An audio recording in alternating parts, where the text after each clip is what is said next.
a lot of the people I admire as like exceptional peoples came from adversity. Yeah. So what then? Do we purposely be adverse?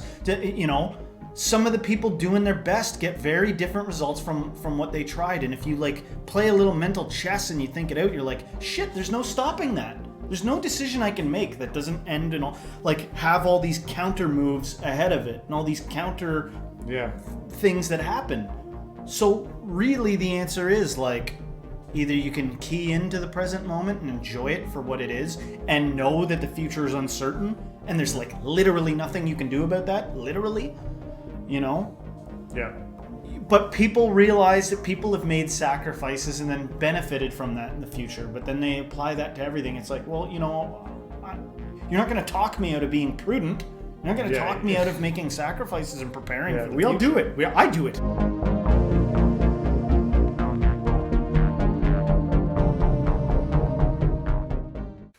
All right, Team Spiritual, James and Justin, back at it again, and we are looking at the Axl Rose of gurus, like you like to put it. Osho! Osho, back again, and this video is entitled, There Is No Tomorrow. Uh-oh. So, Osho... For Osho videos, guys, you're going to have to like put your ear up and listen really closely and focus because you know how he talks. It's very slow and methodical. Hey, you can speed up videos. Have you ever thought about speeding up an Osho video? It sometimes takes a little while to get to weird. this point. Make him sound like a Mickey Mouse or something. But you can speed it up. Like you could do it several times, and he would talk like he'd sound like he was talking like a normal person. Oh, all right, so here we go. Love Osho. Love Osho. Osho, there is no tomorrow. Well, I don't know if I like Osho.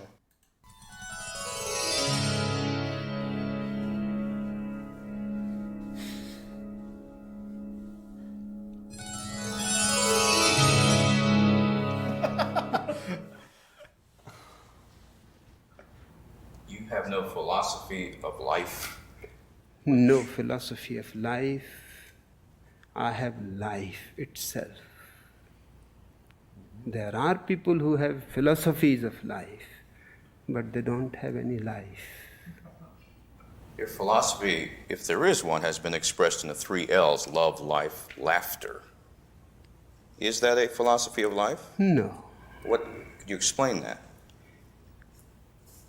It is just a consequence of being silent and in tune with existence. Love arises in you. Life becomes abundant. Laughter for no reason. Just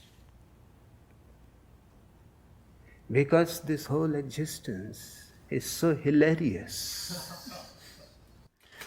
Imagine that. Have you ever laughed for no reason? Maybe.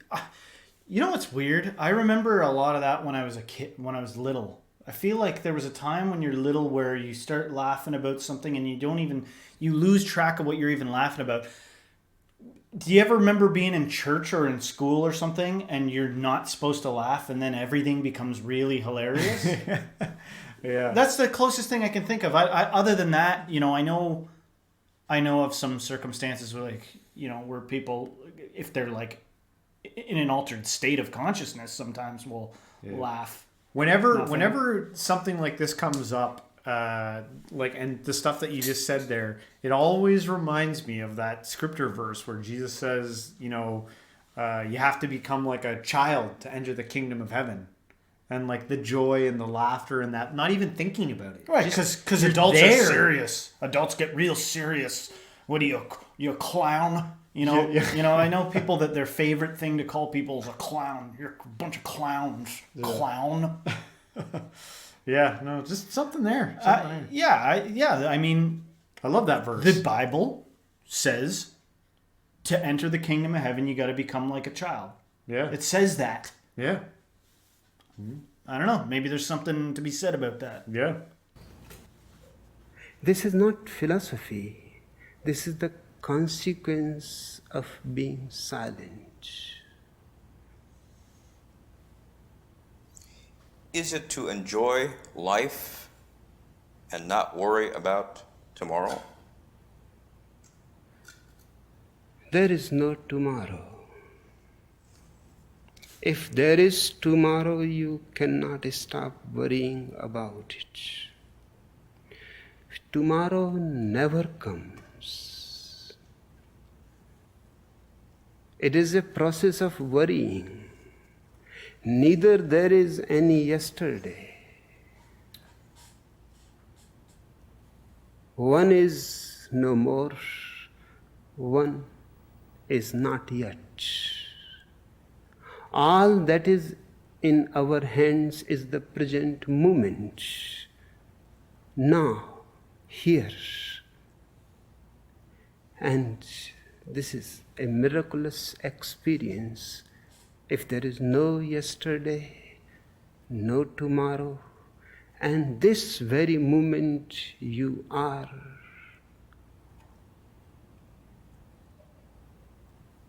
silent. Imagine what your life would look like if you could totally get that out of your head. No tomorrow or no yesterday. I'm going to try to suspend my thing where I try to imagine what somebody that was going to argue with me, like, oh, sure, you go try that. You know, I'm going to try to like not do that and just go with it and go with what you just said right now. Yeah. Imagine if you could just live like that. Well, why the hell can't you? What's so scary about even somebody being like, you're a fool? Like, what's so bad about that? Who cares? Like, you know, well, if nobody cared about, like, see, I'm doing it. It's impossible for me to not imagine somebody being like, well, what if everybody had that attitude? What, are we just going to let the garbage pile up and nobody does anything? It's like, I don't know, man. I feel like it's only for those that understand. It's like a message for either you get it or you want to get it, or you don't. But there's also something he said there. It was like, tomorrow never comes. Well, tomorrow never comes the way that you think it's going to come. Right. You might be able to guess a certain part of it right, but it'll never happen the exact way you imagine it. It's full of Layers. causes and effects, right? Like, there's so many people that I admire and listen to that had shit childhoods. Yeah. Like so many, a lot of the people I admire as like exceptional peoples came from adversity. Yeah. So what then? Do we purposely be adverse? You know, some of the people doing their best get very different results from what they tried. And if you like play a little mental chess and you think it out, you're like, shit, there's no stopping that. There's no decision I can make that doesn't end in all, like, have all these counter moves ahead of it and all these counter things that happen. So really the answer is like, either you can key into the present moment and enjoy it for what it is and know that the future is uncertain and there's like literally nothing you can do about that, literally, you know? Yeah. But people realize that people have made sacrifices and then benefited from that in the future, but then they apply that to everything. It's like, well, you know, you're not going to talk me out of being prudent. You're not going to talk me out of making sacrifices and preparing for the we all future. do it. I do it, man. I plan for the future. But the idea here is that it's a sacrifice. It's a sacrifice, meaning it's going to be something you don't want to do for something later. What the fuck's the difference between doing something you don't want to do now so you can have something in the late future or having something in the future that you got to do now? Yeah. Like, there's no version of it where there's not some time you chose to feel like crap about the situation. You know, think through the idea of, what if I did nothing? What if I did nothing and then lost everything and ended up homeless on the streets, abandoned by society? Yeah. Who's that really saying something about? You know, is that like, what kind of lives are we trying to lead here? Or what do we ever carve out time? Like, is it got to be like I have one glass of red wine at the end of the night. I mean, if anything gets in the way of that, you do not enjoy that red. If you're that guy that carves out, that's got everything set to your watch, and you've got one moment a day that you actually give for yourself, no, you don't. You don't even enjoy that one moment of the day. No, you don't. You don't. No, you don't. You know, how can you? It's so set on a timer. You can't even anticipate that what kind of state you're going to be in for that one very wisely carved out time of the day. Yeah. The only thing I like when I kind of watch videos like this about being present, because that's what this video is. It's about being present. Mm-hmm. And so I feel like there are degrees to it, and you decide what degree of being in the present moment you can meditate yourself into I am only in the now. You can get there, but again, like you said, that costs something. Yeah, That costs something. So I think it would cost. Maybe it was Buddha who found that middle area. Maybe Buddha was more like, look, man, you can be super duper rich, you can be totally poor. I found comfort and peace somewhere in the middle. But as we both have realized from handling spiritual plutonium all this time, that, there's scriptures that say, like, if you see Buddha walking on the street, kill him. Yeah. Doesn't mean, yeah. There's something even deeper than that. This whole thing seems to be like the shiatsu, a spiritual shiatsu. It's working out all the nonsense till you just end up in, like, some complete surrender. Like, I've read scriptures that are like, have I read scriptures of that? There are certain things that have led me to think, like, don't overthink. Don't even think too much about why you're doing what you're doing. Lose your thoughts about why you're doing what you're doing. That's real tough for somebody like me. Yeah.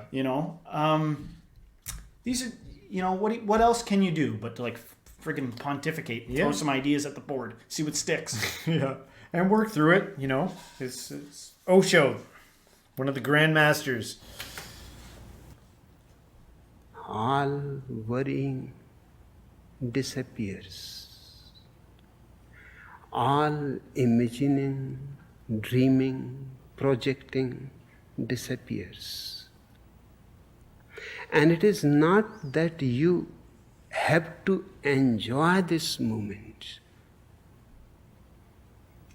That rejoicing arises out of this moment. But you are never here. You are always somewhere else. You are never in the now. You are always then. Otherwise, everything is available.